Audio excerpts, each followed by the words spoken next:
શહેરના અટલાદરા સ્થિત સ્વામિનારાયણ મંદિર ખાતે અખિલ ભારતીય વિદ્યાર્થી પરિષદનો પ્રદેશ અભ્યાસ વર્ગ યોજાયો છે। 18 જૂનથી 21 જૂન સુધી ચાલનારા અભ્યાસ વર્ગમાં વિદ્યાર્થીઓને કેમ્પસમાં સંગઠનાત્મક કાર્ય અને નેતૃત્વ વિકાસ અંગે વિવિધ તાલીમ આપવામાં આવી રહી છે। પ્રદેશ મંત્રી દેવાંશ બ્રહ્મભટ્ટના જણાવ્યા મુજબ પરિષદના અધિકારીઓ દ્વારા વિદ્યાર્થીઓને વિવિધ વિષયો પર માર્ગદર્શન આપવામાં આવી રહ્યું છે। આ પ્રસંગે એબીવીપીની પરંપરા મુજબ જૂના કાર્યકર્તાઓનું વિશાળ સ્નેહ મિલન સંમેલન પણ યોજાયું હતું। સંમેલનમાં રાષ્ટ્રીય સહ સંગઠન મંત્રી દેવદત્ત જોશીએ ઉપસ્થિત રહી પરિષદની વર્તમાન પ્રવૃત્તિઓ અંગે માહિતી આપી હતી। પ્રદેશ અધ્યક્ષ ડોક્ટર લક્ષ્મણભાઈ ભૂતળાએ કાર્યકર્તાઓને માર્ગદર્શન આપ્યું હતું, જ્યારે ભાગ્ય સેતુ કોઠારી સ્વામીએ આશીર્વચન પાઠવ્યા હતા। કાર્યક્રમમાં વિવિધ યુનિવર્સિટીના પૂર્વ અને વર્તમાન હોદ્દેદારો, જનપ્રતિનિધિઓ તેમજ વિદ્યાર્થી પરિષદ સાથે વર્ષોથી જોડાયેલા અગ્રણીઓ ઉપસ્થિત રહ્યા હતા। સેંકડો કાર્યકર્તાઓની ઉપસ્થિતિ વચ્ચે યોજાયેલું આ સંમેલન સંગઠનની એકતા અને કાર્યશક્તિનું પ્રતીક બન્યું હતું। નમસ્કાર દર્શક મિત્રો, આજે અટલાદરા સ્વામિનારાયણ મંદિર ખાતે અખિલ ભારતીય વિદ્યાર્થી પરિષદનો ગુજરાત પ્રદેશનો અભ્યાસ વર્ગ ચાલી રહ્યો છે અને આ અભ્યાસ વર્ગની પૂર્ણાહુતિ પહેલા જે જૂના કાર્યકર્તાઓ છે વડોદરાના, એનો એક સ્નેહ મિલનનો કાર્યક્રમ હતો।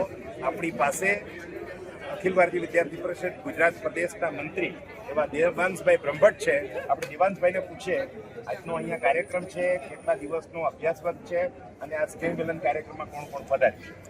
વિદ્યાર્થી પરિષદની નીતિ પ્રમાણે વિદ્યાર્થી પરિષદના કાર્યકર્તાઓનું ઘડતર થાય એ માટે પ્રશિક્ષણ વર્ગોનું આયોજન થતું હોય છે।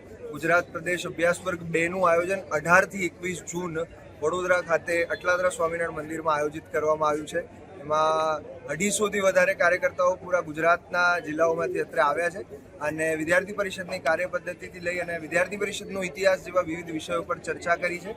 અને આજના દિવસે આજે જે પૂર્વ કાર્યકર્તા, સ્થાયી કાર્યકર્તા તેમજ જે શુભેચ્છકો છે વિદ્યાર્થી પરિષદના, સંઘ પરિવારના જે તમામ કાર્યક્ષેત્રના લોકો છે, એ બધાનો સાથ સહકાર મળ્યો છે અને એના થકી જ આ વર્ગ શક્ય બન્યો છે। તે બદલ તેમનું એક સ્નેહ મિલનનું આયોજન પણ કરવામાં આવ્યું છે, જેમાં બીએપીએસ સ્વામિનારાયણ મંદિરના કોઠારી સ્વામી ભાગ્ય સેતુ સ્વામી તથા વિદ્યાર્થી પરિષદના રાષ્ટ્રીય સહ સંગઠન મંત્રી આદરણીય દેવદત્તજી ઉપસ્થિત રહે અને અમને પાથે અને માર્ગદર્શન પૂરું પાડ્યું। વાઇસ ચાન્સેલર વગેરે પણ કોણ? હા, ગુજરાતની વિવિધ સ્ટેટ યુનિવર્સિટીના વાઇસ ચાન્સેલર્સ, પૂર્વ વાઇસ ચાન્સેલર્સ, વિવિધ સાંસદગણ તેમજ મેયર, પૂર્વ મેયર એવા અન્ય લોકો પણ, જ્યેષ્ઠ શ્રેષ્ઠ વડીલો અને સંસ્કારી નગરીના જે લોકો છે એ પણ આજે ઉપસ્થિત રહ્યા। આપનું નામ? દેવાંશ બ્રહ્મભટ્ટ, વિદ્યાર્થી પરિષદ પ્રદેશ મંત્રી। દર્શક મિત્રો, આજે અટલાદરા સ્વામિનારાયણ મંદિર ખાતે અખિલ ભારતીય વિદ્યાર્થી પરિષદનો આખા ગુજરાતનો અભ્યાસ વર્ગ છે।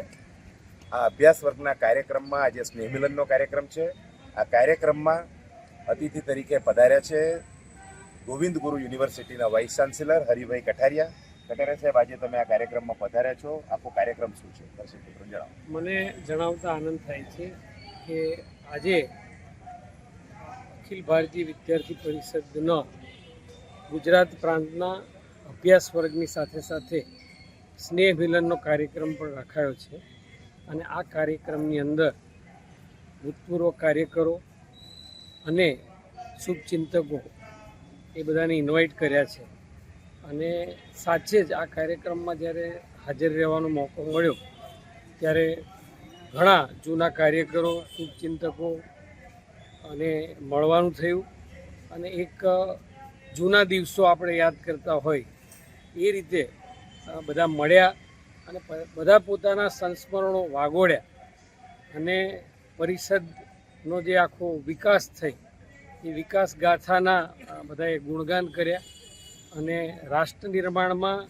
અખિલ ભારતીય વિદ્યાર્થી પરિષદ જે રીતના ફાળો આપી રહ્યું છે, મને લાગે છે કે આ ગતિથી જો અખિલ ભારતીય વિદ્યાર્થી પરિષદ એની યાત્રા ચાલુ રાખશે તો આદરણીય પ્રધાનમંત્રીશ્રીના 2047ના વિકસિત ભારતનું જે સ્વપ્ન છે એ સ્વપ્ન સાકાર કરવામાં અખિલ ભારતીય વિદ્યાર્થી પરિષદ ખરેખર ખૂબ મોટું યોગદાન આપશે એવી મને શ્રદ્ધા છે।